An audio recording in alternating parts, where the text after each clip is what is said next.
Here in the south of France, at the Circuit du Castellet at Paul Ricard, it is time for the annual 6-hour race within the Blancpain GT Series Endurance Cup. And this promises to be another thriller. The opening Endurance Cup race of the season at Monza gave us an Audi win, and it was really only in the final stint that number one came good. The team is looking for success here, so too driver Alex Riveras. It's obviously an important race for us here in Paul Ricard. And we know it's a big for the championship since the points are obviously higher than the other 3-hour rounds. Anybody can be up there, anybody can be quick. The grid is extremely tight, it's 50 cars out there, and I think all of us can go out and perform well. We have a very competitive team which showed that we can be quick anywhere with the three of us, and I'm sure we're going to be able to do a performance that can allow us to extend our championship lead. The Mercedes normally goes well around this circuit, and the Black Falcon team is one of the best in the business. So could Jelmer Berman here be driving a winning car this weekend? He certainly hopes so. It's a track where we have some great memories. Last year we were on pole here. We did well until like 15 minutes before the end, 20 minutes, and then we had an issue, so we didn't finish the race. But it's definitely a track I come to with a lot of pleasure. We have a very good lineup. We have a good team. In the end, you know, it's so competitive, this championship. The whole package has to be perfect, pretty much. We came here with, for sure, we have one target, and that's to win. McLaren is back, and back with a vengeance this weekend. French driver Comme Ledegar is looking very committed indeed, eager for a win on home soil at an event he's won before. I think we are ready. We are just getting better and better from Monza because we are like new teammates, and everything is going good. I just try to help them as much as I can, because if they are faster, the car will be faster, and same for me. Well, if we are like in another track, we had a good race in Silverstone, not really lucky in qualifying at the start, but I think we are quite competitive, so I think we just need to tune a little bit the car and it will be good. The car to beat at Silverstone was the Aston Martin Vantage. The car to beat thus far this weekend here has been the Aston Martin. And Mathieu Vazivière is looking to see if it can be back-to-back wins. Looking forward to have a nice race here in Paul Ricard. I like the track. We are in France, so it's pretty good for me. It's tough. There is a lot of people. We need to manage that. It's different to what I know before. There is less car normally in the other championship. But I really appreciate that, and even more when you win, so it's okay.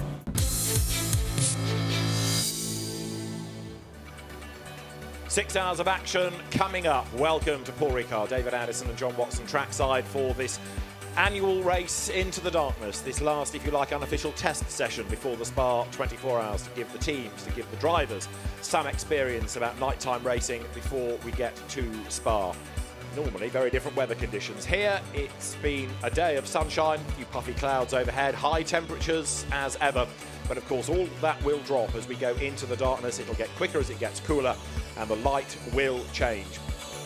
See how busy the grid is. The national anthem is just finishing here for an enthusiastic French crowd. At the front of the grid, the race director Alain Adon stands overseeing the countdown. Now, the pit stop time, remember it's changed this year, there's not this delta time, it's a timed pit stop, so pit in to pit out is 72 seconds, but that is for any pit stop that includes refueling, except one. You are allowed a joker pit stop, which is the natural pit stop, the in and out as quick as you can pit stop, and that does give a little bit more strategy into this race for the teams. It's going to be fascinating to see how that pans out as the race wears on. Do you use it early? Do you use it late? When do the teams do it? Here's the grid with the start driver listed. Jake Dennis on pole position. Ben Barnicoat lining up alongside. Michael Alyoshin and Christian Klein are on the second row of the grid. Ferrari and Lexus. Then you've got Dries Vanthoor and Mirko Bortolotti. Audi and Lamborghini on the third row, from Alex Brundle and Stefan Ortelli on the fourth. Both of them are going to be well worth watching from the start of this. Then you've got Maro Engel lining up alongside Thomas Jaeger and his ACA Mercedes, quicker than the SMP satellite car of Dennis Bulletov. That in turn has Calvin van der Linde alongside. Then it's Alex Fontana and Jens Klingman starting on row 7. Row 8, Vincent Abril and Marcus Winkelhoff for company. Then come Jesse Krohn and Jordan Pepper, who moves into the number 7 Bentley, now vacated by Guy Smith, who is here but not racing, and we wish him well in his sort of semi-retirement. An extra formation lap has been given. The race director was unhappy about the formation. This extra formation lap is counting within the 6 hours. So, we try again, and if the race director is happy this time around, we will be good to go. So watch those 5 lights on the gantry just below the Blancpain sign. Went green, so they've gone much, much earlier. And you can see the Ferrari here, and Aston Martin has been absolutely swamped at the start. Jake Dennis completely got wrong-footed as his sister car. So Ben Barnicoat it is who leads the way. Jake Dennis will be furious about that. Almost as though the car didn't pick up, he didn't see the light, and as they come through turn 1, then it's Ben Barnicoat in the lead of the race. Christian Klein goes second, and third is Michael Alyoshin in the Ferrari. And Jake Dennis way off circuit coming through turn 2 as our car's following. But that was something, I mean, I don't know what happened to the pole position car, just lost all momentum going forward. The sister car, there's the 62 car, it's up in the 5th place. So Jake Dennis has, after all that hard work in qualifying, got to do the hard work. There's contact down at turn 5, and cars run wide and they get back on 3 wide. Some go up the curb. I told you it was going to be a busy old race, and it's kicked off, hasn't it, already? Onto the Mistral straight, John. Alex Brundle got shuffled out to the outside of the track, and you can see just how difficult it is on this opening lap, coming through the quick flick onto the long Mistral straight here at Paul Ricard, and we're using the entire straight. None of the chicane in the middle of it, because the guys, you know, maybe getting a bit too quick into the scene corner. It is absolute pedal to the metal as they come down up to 280 kilometers per hour before they have to momentarily break down a gear and almost contact with the back of the Audi from, I think we're on board with the Bentley. Now you find out who the brave drivers are as they blast up towards the Double Douane de Beausset. You are riding on board with the Lexus then as they turn their way through Beausset. Very busy indeed out there. Up they come then, so you can see number 114 with that onboard camera. That's the car started by, there it is, Stefan Ortelli, former Blancpain Endurance Series, as it was then called, champion in his Audi Works days. But Ben Barnicoat, and he wasn't that quick out of the blocks, but he recovered well enough to lead to turn 1 as all the focus was on people dodging around Jake Dennis. McLaren leads for the first time this year, really. And I mean, he's got a clear road ahead, nobody to worry about. He's able to pull away at the moment relatively comfortably. He's got Ferrari in 2nd place, Lexus in 3rd, Audi up to 4th. Christian Klein's now taken that 2nd place. You can see he's gotten ahead of the 72 Ferrari on the run down into turn 1 for the 2nd time. And there's a slow car on track, Alex Frasinetti. Where is Jake Dennis then in the order as he comes across the timing line? He's a long way back, and with work to do, he's got cars all around him. So Jake Dennis, 14th, having started on pole position. Look at this down the inside. The Lexus getting alongside the Ferrari into scene. Wow, brave move by Stefan Ortelli. Come on for the oldies. But he runs wide. Back goes Alyoshin. He manages to keep Dries Vanthoor at bay. And now Alyoshin goes wide up the inside into Beausset. The Ferrari ran wide, so good, clean motor racing. Now almost back. Well, Ortelli, I think, has finally got it to stick. And there is Vincent Voss. Spoke to him after lunch this afternoon and said, what have you guys got to do to put yourselves on the podium? And his answer is that what we have got is what we have got. But everything that we have is at the highest level that's available to us. And that involves the 3 drivers in the car, the team, the pit stops, everything, the strategy. So do not discount Audi, even though they're running right now in 5th place, trying to find a way up the inside on the blue, coming into scene. The similar maneuver that we saw 1 lap ago from Stefan Ortelli. So Vanthoor has got up past him, Ortelli has got past him, and Mirko Bortolotti is now the one that you can see who's crawling all over the back. Behind Bortolotti, it is 88, Thomas Jaeger. This is the German Thomas Jaeger, not the younger Austrian Thomas Jaeger. This is the old hand of the spin. Was that Brundle, or is that Jake Dennis and BMW involved, 99? So Jens Klingman has gone around. Yes, it's Jake Dennis' car, and the race goes from bad to worse. So, oh no. I mean, very difficult indeed to make a pass in the final turn. You can launch it down the inside, but the consequence is the car that's on the outside taking its racing line, there will be contact. So this, for the Motorsport Aston Martin team, has gone from bad to worse. And the 62 Aston currently in 9th place. You said there's a review of whether there was a little bit of hip and shoulder, which caused that car to lose 1 or 2 of its positions. So Ben Barnicoat leading by 2.6 seconds. Clean second, Ortelli 3rd. Maro Engel up into 9th place now, a legacy of that shuffle. And look at this great gaggle of cars pouring up to senior now. There is Engel, number 4, turning his way through. Oh, 3 abreast into Lucet won't go. Oh, contact, big time contact, and that was never on. The BMW had no chance whatsoever of making the corner, and Maro Engel has been the victim. The BMW tries to get back on track, and that was clearly not a smart move. No. That was not a smart move. Let's watch again. They're on board with the number 4, and here is the contact. Well, there's no space in the inside of the corner. Exactly. I was about to say, his angle is at the apex. Yeah. What's he meant to do? Not at the apex, he's at the entry. Yeah. But, you know, he's fully entitled to take, because he's the car that was ahead. When you get attacked on your right rear corner from another car, you have to say it's the following car, in this case the BMW, that was the perpetrator. That contact, by the way, dropped him to 29th place.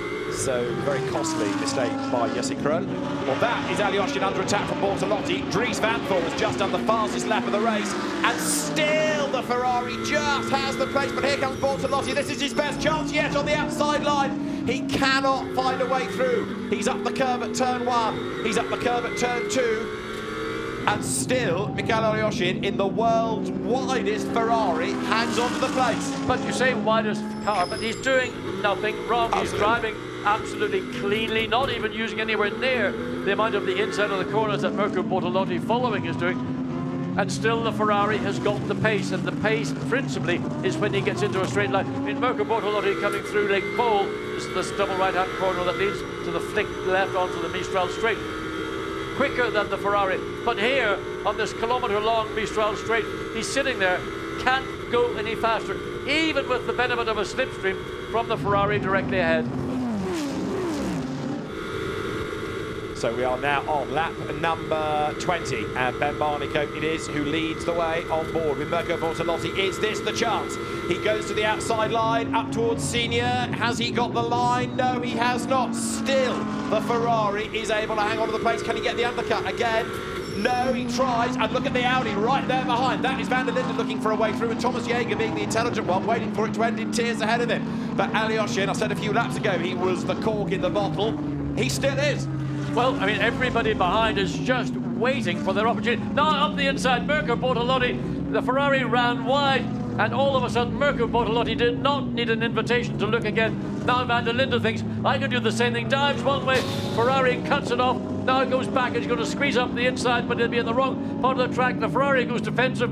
Audi almost clips the back of the Ferrari side by side on the exit. It's a drag race, V8 turbocharged power against V10 naturally aspirated power, and I'm out of breath. And the Ferrari is not out of breath, because it stays ahead. But look at the grunt and go Mercedes. Here comes Thomas Jaeger, and he's got the inside line for turn 1. Can the Mercedes get ahead of the Audi? Yes, he can. Thomas Jaeger goes through up into 7th place then. 88 Mercedes goes through. That's the Mercedes AMG T-Mac ASP car. Watch for Dries Vanthoor and think about a move. Can he go round the outside? Will he dive up the inside? Stefano Otelli's sort of wondering, will I go which way? Will I going to go? What way's the Audi going to go? But again, the straight line speed of the Lexus able to allow Otelli to take control of Scene corner. So the Lexus hanging on then to currently 3rd place. Vincent Voss looks on, Thierry Tassin looks on, they run WRT. Dries Vanthoor finally, has he got the job done? Up into Scene, on the inside. Can he take control of the corner? Oh. No! But will Otelli go wide? Yes! But Vanthoor still can't get through. But he came back on track. There's 2 markers there. You must be on the inside of those, on the exit of the corner.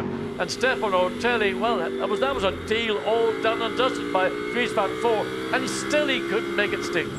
Closing fractionally as we come down this kilometre-long straight. Looks to go down the inside. Again, we've seen this earlier, 3 laps earlier. Then he gets that surge to go ahead. And can he again, this time, look, the position change has finally happened. Dries Vanthoor coming off Scene, able to consolidate his position. Stefano Otelli has had to concede, I suspect, because he was getting beaten up by the young Belgian for lap upon lap. And eventually, well, I've done what I bet you he's coming in the end of this lap. The Lexus will be in, I promise you now. And if I'm wrong, I'll still promise you he's coming in. So Stefano Otelli down to 4th place. Dries Vanthoor finally has got through, and like I said a few laps ago, you know when you've gained a place in this motor race at the moment that you have really deserved it. Vanthoor has tried for lap after lap after lap, yes. And Stefano Otelli is in. Thank heavens for that. Was he right?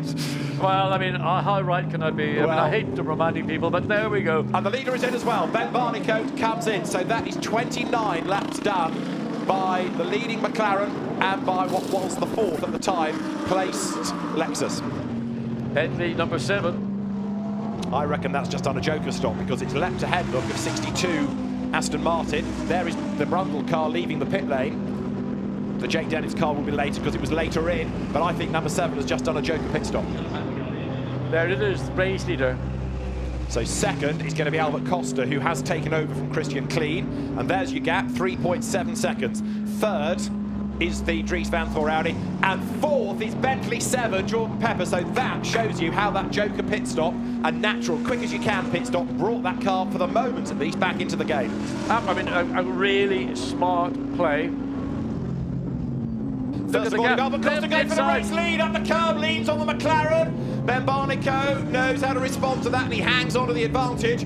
But Albert Costa having a real go there, saw an opportunity, went for it, and Ben Barnico now is under attack. The McLaren has lost chunks of time in this part of the race. Albert Costa goes wide in and tight out. Does number 1 dive for the pit lane behind? Let's see as they sprint up towards the line. He's going to stay with them. On board now with Dries Van Voor. He's dropped back slightly from Albert Costa, and Costa has just done a personal best in the middle sector.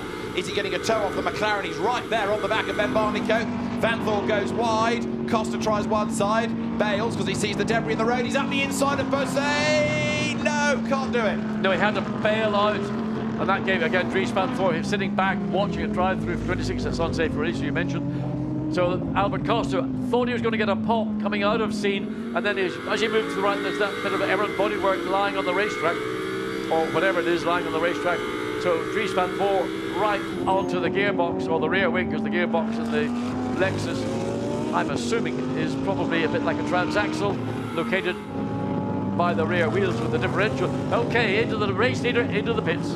Interesting. That's lap 56, a little bit earlier than anticipated, but he's not the only one. So number 14, driver change. Likewise at number 1, out gets Dries Van Voor, yes, sorry. I mean, I would assume, I'm assuming Christopher Mies.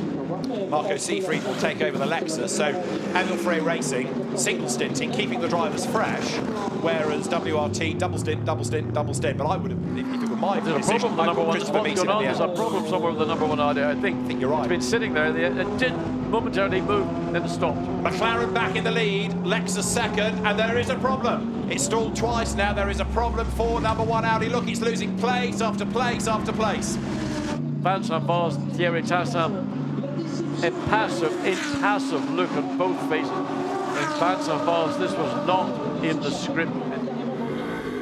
So now, coming over the timing line, Stephen Kane trying to get past 114 Lexus. That's right, Stephen Kane's up to 4th. It's Watson, Seefried, Siegler, Kane.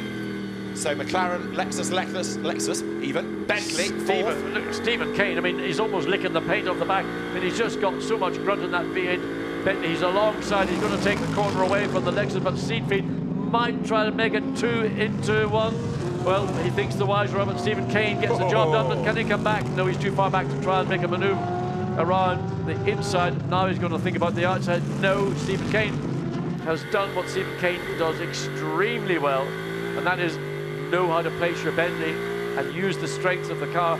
Seeing a really good performance, by far the best performance in the 3 rounds we've had so far in the Blancpain Endurance Championship. So the M Sport team have done good work to get the car to this position. It's a new car, remember, for this year. Every race is more development. So up into 3rd place, Stephen Kane. Norman Siegler closing back into the mix at the end of the Mistral. He's going to go for it on the inside line for 3rd place. They are level into the corner. Siegler goes through. Great move. But Stephen Kane stands his ground on the outside and they touch. Stephen Kane stays ahead. Wow. Bentley just in 3rd. Kane goes wide. There's an apex somewhere. He finds it. He goes for it. He nails it and he hangs on to 3rd place. I mean, Norman Siegler, again, you'd have said had the job done, but Stephen Kane was sufficiently track position-wise just ahead of the Lexus. Starter motor for number 1. This is the replay of that little brush between them. Yeah, I mean, that was a racing incident, nothing more than that. Stephen Kane, of course, the Lexus, the bit of bodywork lying on the exit of the scene and watching on board, you see. So it's apparently top of a bollard and not considered to be an issue. Dries Van Voor gutted, very rare, have a starter motor failure. And so early in the race. Yeah. Nobody go near Dries Van Voor. No, I mean, just desolation. But look at this battle. This is Seidler and Rigon, isn't it? Lexus versus Ferrari. And as I say, 72 becoming more of a factor in this race. It's still 17 seconds away from the leading McLaren, but with 3.5 hours to go, that's neither here nor there. And look, Rigon tries the wide line in. There's a gap on the inside. He's way up the curve. Shortcuts the corner. Inside line now for turn 6. Goes through. But I reckon the officials might want to look at that. I would certainly want to have a look at the video. I think that in fairness, Marcus Siegfried gave room on the inside, and Davide Rigo didn't need to be. But look again, the Lexus is coming back on the Ferrari. The superior straight line speed of the Lexus. Closing. Can he get up alongside before they get into seat? Almost a paint rub as they go down the straight. So the position has swapped, and that might negate. Yeah. That might negate because the position has been reversed. Whether it was given up or whether it's just simply been reversed purely through straight line speed, well, that's a mute subject. If it's the latter, it shows how much grunt those Lexus have in a straight line. Wow, look at that coming down, really diving up the inside. Can it work this time? Yeah, Christopher Hasse, good job. Christopher Hasse finally found a way past Davide Rigo. Maybe Davide Rigo a little bit surprised, but we've seen that the Audi was marginally quicker. But that all began on the entry onto the Mistral straight, not just purely on straight line speed terms. True enough. So Christopher Hasse is the next one then to take up the cudgels against this Lexus, which, as we keep on saying, has developed in a pretty short space of time into a mighty competitive GT3 car. Look, Hasse comes to make the long way around the outside. He's going to have a look at it, but he's going to make the undercut if he's fortunate. Davide Rigo sitting there watching what's happening coming into Buse. On the high side for the Audi, you've got to be careful because the Lexus is going to run up the corner, mid-corner, and you're going to be stranded, marooned at the very top of Buse. But having said there were 1 or 2 gaps, I spoke too soon because look, they've all concertinaed again. And so, as Hasse is now stuck behind the Lexus, Rigon is on his tail, and Nicky Thiem has joined in as well. So there's 4 of them, nose to tail, with behind Adam Christo shouting, wait for me, and he's almost up with them with the Mercedes. This is Nicky Thiem's view, and ahead of him is Rigon. And Rigon and Hasse go side by side as they lean on each other. Does the Ferrari go back ahead? It does! Rigon is ahead of the Audi, and now he tries to make the move, coming over the timing line against the Lexus.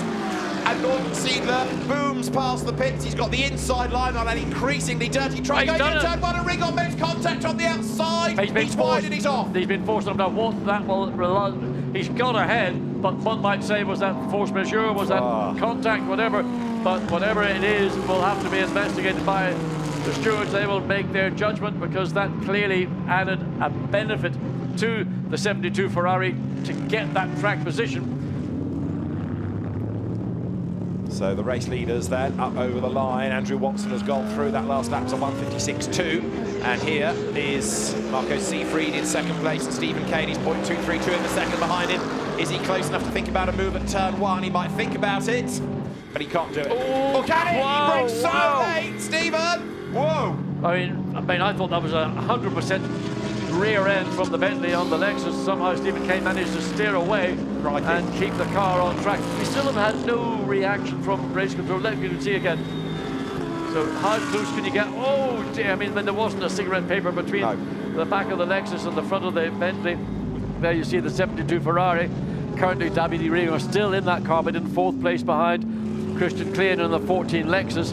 But only 0.3 of a second there. You can just see how close the 3rd and 4th cars are. I mean, how long in this race has Davide Rigo seen the back of the Lexus? Now suddenly it's ahead of the Lexus. What was that all about? It was almost as if the pass was given, almost as if the Lexus gave it up to Davide Rigo. Strange the way that the Lexus came into the final corner, and all of a sudden the Ferrari just sweeps through. We're getting a report that the number 114 Lexus is slow from turn 11, which is Bose, and well, he's in the pits now. He's actually coming. Yeah. So we saw that Lexus was the 114 we saw being put into the garage at one stage, or am I mistaking it for somebody else?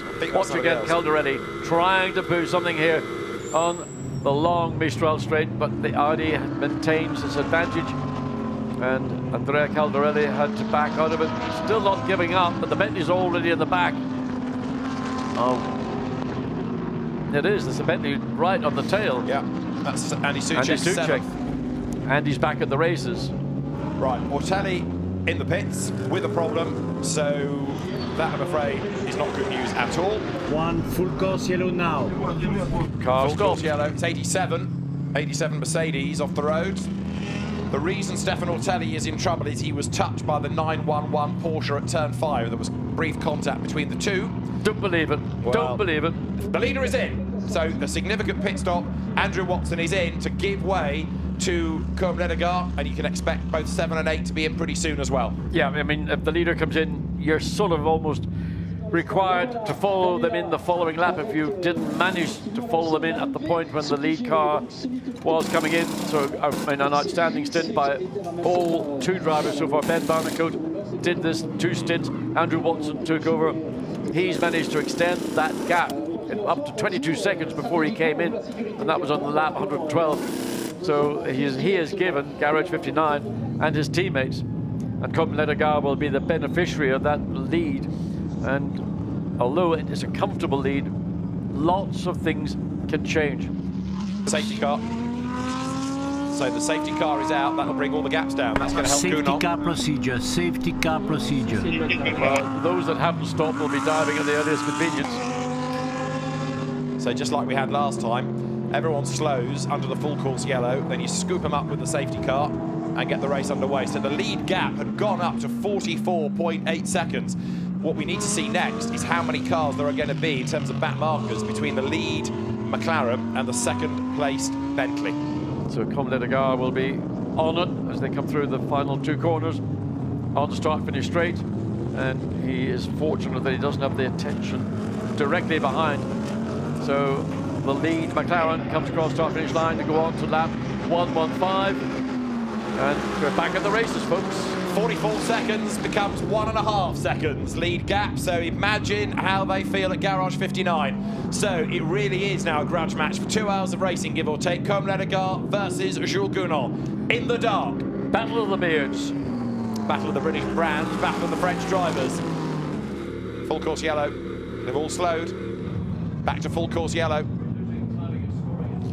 So the cars on lap 117 are back under a full course yellow period. So the cars on lap 117, and we're back under full course yellow. I'm trying to work out, oh, there it is, it's at the last corner. Yeah. And it is a Ferrari, it's a Rinaldi Ferrari, it's 333, that's your Pro-Am. It was the leader at one point, it was second, so Luca Ludwig off the road. And I fear that was contact on the restart. Yeah, I mean, you have to imagine that to get the car to that part of the outside of the final turn wasn't a choice. And there, going wide, he can get a tap from behind, did he? I don't know, but he pulls up when he comes to a standstill. Yeah. For me, that's an issue, a technical issue. Because if he hadn't a problem, he would have driven straight back onto the racetrack, but he came to a standstill. He actually reversed back for some reason when we saw the incident in the live context.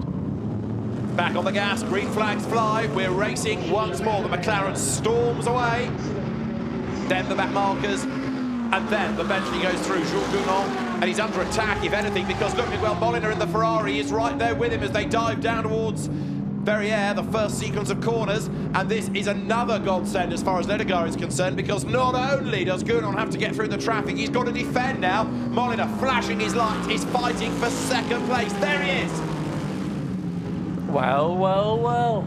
Ferrari back in the game. I said in that stint of Davide Rigon that the car was getting back into the mix, and the safety cars have helped that as well. And there's the change for second place. Molina flings it up the inside of the last corner, and through goes the Ferrari. It's game on now as Miguel Molina, the Spaniard, goes after Ricard for the lead. So 3.8 seconds is the starting point.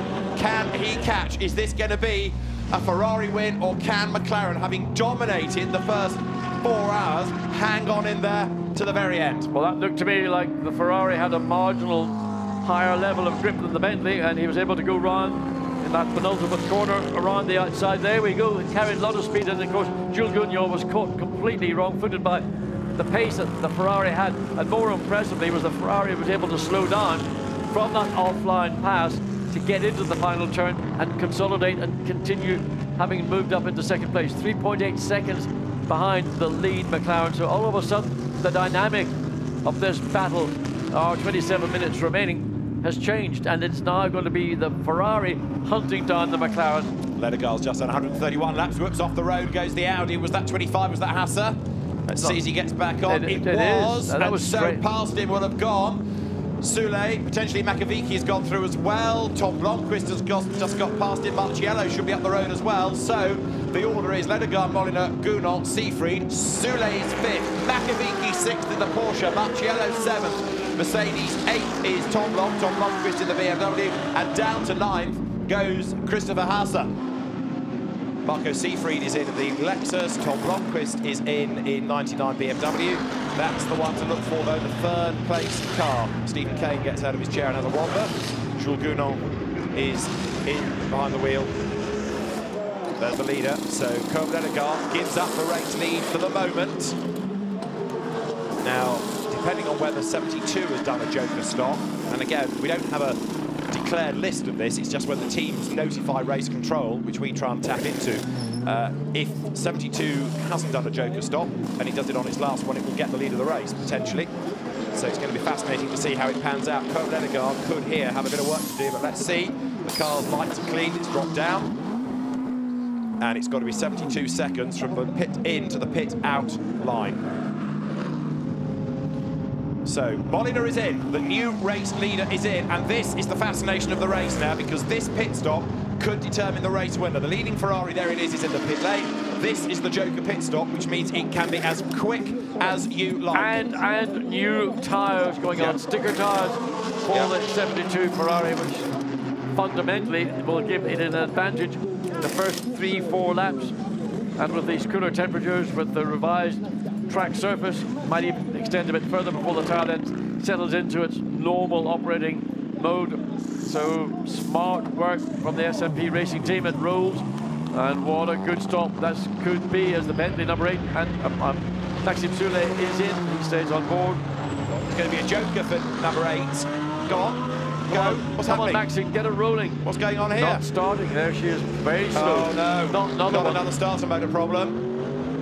Oh no. We've seen this at Paul Ricard before for number 8 Bentley. Robert Lennon caught fire a couple of years back, the early generation of car, and it looks like there's bad luck here.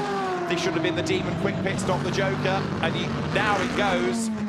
Load of time lost. So the strategy, I'm afraid, is all unraveled because of that problem. The leading car will be the Ferrari. It is 8.3 seconds, Molina to Ledegaard. So Miguel Molina leads the way, and 8.3 is the margin, Molina to Ledegaard. The gap at the front is up to 10 seconds and increasing, almost 11 seconds. So it's really second and third where the battle is, isn't it? Because Jules Gounod is getting closer, and the team manager of car 58 to the race director immediately. That's the McLaren. The pit stop is under investigation. You're looking at it running second, but not only has it lost its lead, but I have a horrible feeling that the team manager might come back with a sore wrist, and he might also end up with a bit of paper telling him of a penalty, because the car's being investigated for the last pit stop, and the team manager is up to see the race director. Drive-through penalty, car 58, pit lane infringement. 2 persons in the working lane when the car rejoined. There's your answer. So let's have another look at it. 2 people in the working area when the car rejoined. there's the guy on the oh, he's walked into the lane, so that's the reason why they should have been doing that from the in.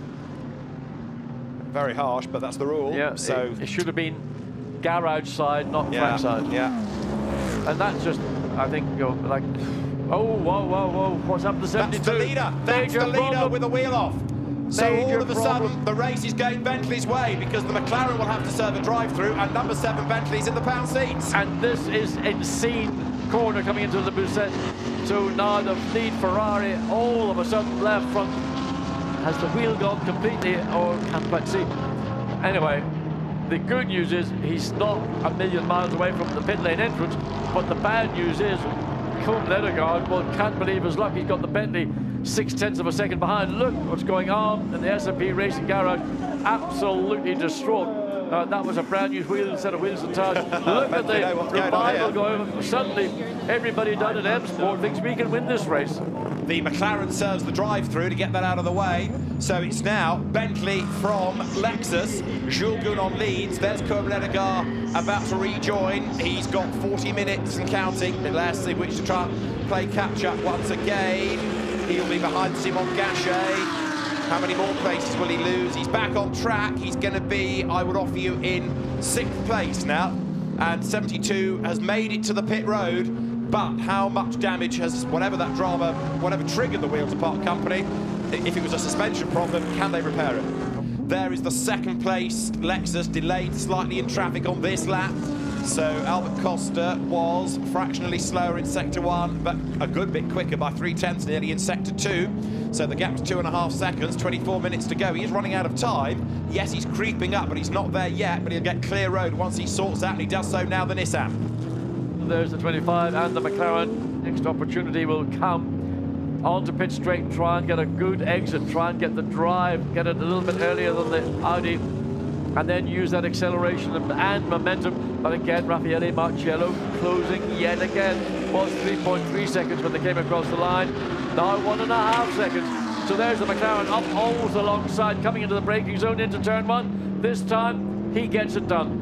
So Simon Gachet drops back into 4th. He may fall to 5th as well, given the way the Marciello is going. So Ricard is back for the podium, but this is the race that got away from them, isn't it? Having dominated pretty much 4.5 hours, nearly 5 hours of it. The car jumped on the Joker pit stop, but then worst followed with that penalty. And really, because of the problems that the Ferrari had, it's the penalty that's done for it. The Ferrari, by the way, is out of the race. It's still in the pit lane, so it's game over for SMP Racing, having come so close to a win.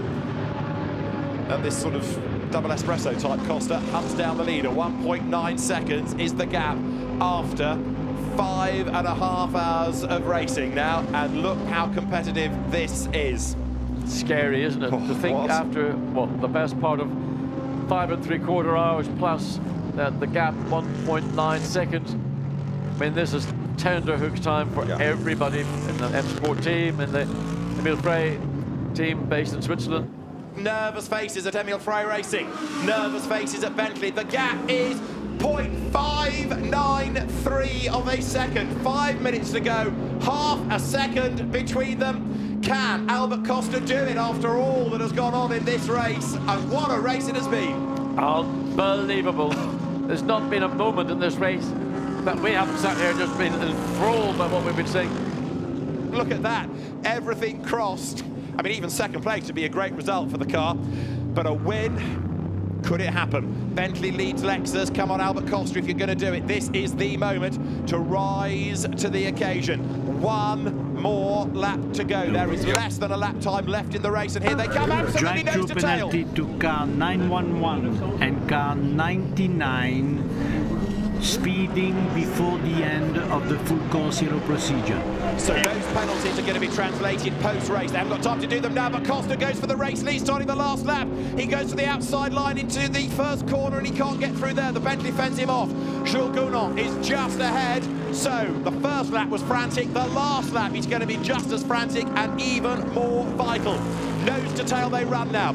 Costa trying the outside line. He's not going to get through there, but if he can put Jules Gounon off his stride, he can pounce. Turn 4 done. Down to turn 5. There's no gap there. Albert Costa looking for any clear bit of real estate. He'll take the curb if he can. Gounon covers it off at turn 6 now, heading towards the Mistral straight. The gap widens there. That's where the Bentley gets away a little bit.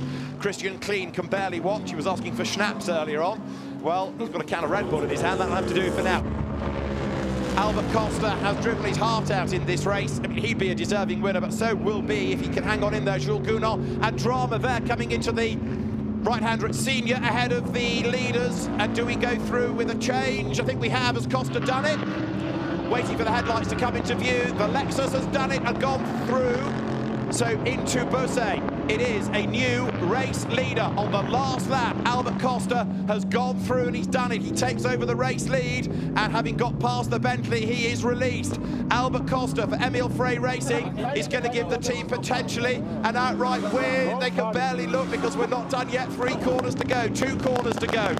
Albert Costa on lap 172, the last lap, comes through. He gets ahead of Jules Gounon and he gets away from the Bentley. The fireworks go off, and Albert Costa for Emil Frey Racing is going to win the Blancpain GT Series Endurance Cup race here at Paul Ricard. It is a win for the Lexus, second to the Bentley, the gap 2.3 seconds at the end. And what a result. The first time the team has had an outright win, the first win for the Lexus. This is going to be a big, big party. Wow, Albert Costa does it on the last half of the last lap of a quite extraordinary race. A win for Marco Seefried, Christian Klein and Albert Costa, from Jordan Pepper, Jules Gounon with a flapping bonnet and Stephen Kane. Andrew Watson, Ben Barnicoat, Conrad Agara disappointed third ahead of Adam Christodoulou, Thomas Jaeger and Raffaele Marciello. Fifth, the Nissan of Matt Parry, Alex Bunker, Maluka Zordonia, a bit of a sleeper, that car. Sixth, Marcus Winkelhock, the impressive Simon Gachet and Christopher Hasse. Dennis Bulatov, Vitaly Petrov, Michael Meadows. Seventh, ahead of David Fumanelli, Adrian Tombay and Felipe Fraga. Maxis Gertz and Boot with Alvaro Perez, ninth. And a penalised Romain Dumas, Dirk Werner and Fred Makovici, 10th. Out of the Bentley, gets Jules Gounon commiserated. It was a tremendous defence. There is the other emotion, Albert Costa embraced by his co-drivers. Let's see whether John can restore order out of all of this. Our winning drivers are with John Watson. Marco Seefried, I don't know how to sum up how you must feel, but a win. First win for Emil Frey, first win for the Lexus. I mean, unbelievable 6 hours. Yeah, that's a great achievement. To be honest, we didn't expect when we came here, and then it really came out during the race that we have really a fair chance. I mean, the qualifying was one thing, but we weren't sure about the long duration, about the whole entire stint, and that we can make it finally and really fight for the win. That was amazing. Now, I mean, it helped us at the end with the Ferrari with the 72, that they had that puncture or whatever it was, and the drive-through, but that's racing. I mean, at the end, we won it, and that's the first one for Lexus and the first one for Emil Frey, and we are very proud of it. Fantastic. Albert Costa, I mean, I've never seen anybody so happy, but explain what happened on that final lap. What was it that allowed you to get past the 7 Bentley? I knew that he was a bit slower than me in the main straight, because I think he was touching too much the floor. And also I was saving the tires. This is why in the last sector I was catching him, and also with the Lexus we had a little small advantage with the others. But I don't know, that lap I was a bit closer. I made a mistake, but I was a bit closer. And then I catch him and I say, wow, oh, I go for it. And I say, wow, mamma mia. I went down to 4th. Usually you use 5th gear. And I say, I'm first. Let's push. And yeah, we did it. Fantastic. Christian Klein, I mean, I know you want some snaps, because that's the only way you can control your nerves, but what a fantastic evening. Yeah, amazing. I mean, we came from so far back, thinking about the first race in Zolder, and being on the top step of the podium is just such a great achievement for the whole Emil Frey racing team. It's amazing. We are very proud of ourselves. We pushed ourselves to the limit. We were already there in Silverstone with great pace, but it's an awesome achievement for the whole team.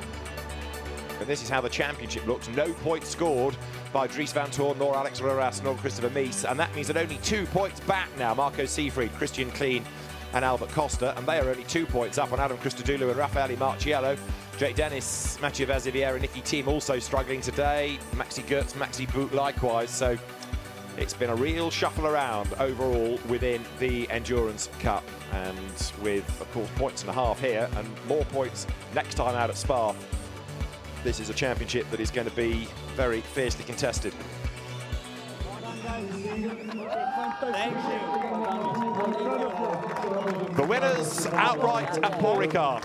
Marco Seefried, Christian Klein and Albert Costa. Trophies, the checks, and in a moment there will be the champagne. And I think this is probably the most popular win I can remember, because this has been a real underdog team, and it has triumphed in a relatively new car on a relatively limited budget, and a wonderful race to win, decided at turn 10 on a 15-turn lap. So the champagne to be sprayed, the celebrations are underway. It is a first ever outright win for a Swiss team, for Emil Frey Racing, for Lexus, for Marco Seefried, Christian Klein and Albert Costa, and it has been a quite stunning race here at Paul Ricard. Thanks for your company. From John Watson and David Addison for now, it's bon nuit.